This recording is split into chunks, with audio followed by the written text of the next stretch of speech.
Experiencing FPS drops in Apex Legends can be frustrating, but there are several steps you can take to improve your gaming performance.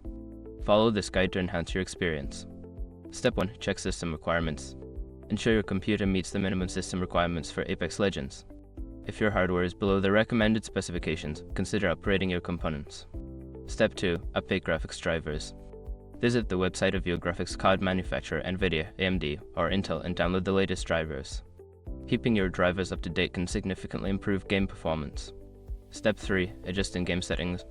Open Apex Legends and navigate to the settings menu. Lower the graphics settings such as resolution, texture quality, and shadow detail to reduce the load on your system. Step 4. Optimize Windows settings. Disable background applications and unnecessary startup programs that may be consuming resources. Additionally, adjust your power settings to high performance to ensure your system is running at its best.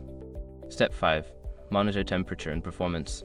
Use software tools to monitor your CPU and GPU temperatures while playing. If temperatures are too high, consider cleaning your hardware or improving your cooling system to prevent thermal throttling. By following these steps, you should see an improvement in your FPS while playing Apex Legends. Enjoy your gaming experience.